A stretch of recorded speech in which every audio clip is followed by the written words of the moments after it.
আজ দুঃখের বিষয়, আমি মোহাম্মদ কামাল হাওলাদার, শহীদ সিফাতের আব্বা। আমার ছেলে মিরপুর 10 নম্বর 20 জুলাই গুলিবিদ্ধ হয়। কিন্তু আমাদের দুঃখের বিষয়, আমাদের সন্তানদের রক্তের উপরে দাঁড়িয়ে যে সরকার গঠন হয়েছে, কিন্তু আমরা সব সময় আশাবাদী ছিলাম যে আমাদের সন্তানদের হত্যাকারীর বিচার এই বাংলার জমিনে এবং এই অন্তর্বর্তীকালীন সরকারের আমলে আমরা দেখতে পারব। কিন্তু আমরা সেই আশার বাড়ি আর আমরা মনে হয় যে দেখতে পারবো না। আমরা জন্য প্রত্যেক থানা মহল্লা জেলায় যে থানাগুলো আছে এবং আমাদের যে প্রধান উপদেষ্টা মহোদয়ের নিকটে আমরা গেছে রোববারে দেখা করার জন্য তার আমরা বাসভবনের সামনে যাই।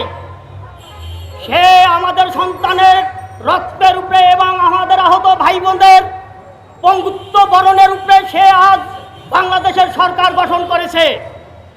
কিন্তু সে শহীদ ও আহত পরিবারের জন্য 1 মিনিটও সময় তার হলো না। আমি বাংলাদেশ সাংবাদিক ভাইদের দৃষ্টি আকর্ষণ করে বলছি এবং বিভিন্ন মিডিয়াতে প্রকাশ করেন যে আমাদের প্রত্যেকটা শহীদ এবং হত্যাকারীদের বিচারের আওতায় এই বাংলার জমিনে সর্বপ্রথম হইতে হইবে, সংস্কার করবে।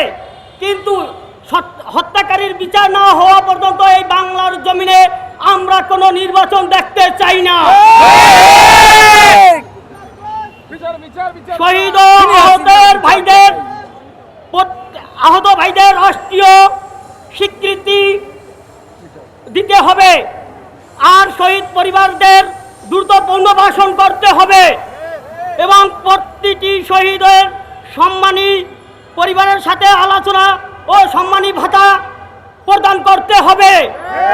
শহীদ পরিবারের মাসিক সম্মানীর ব্যবস্থা করতে হবে। আমি আপনাদের দৃষ্টি আকর্ষণ করে বলছি, আপনারা এটা আমাদের প্রধান উপদেষ্টা ডক্টর ইউনূস স্যারের কাছে আপনারা এটা তুলে ধরেন, যাতে আমরা এই রাজপথে শহীদ ও আহতরা যেভাবে আসছি আর যাতে আমাদের এখানে না আসা লাগে। এই বলে আমার সংক্ষিপ্ত বক্তব্য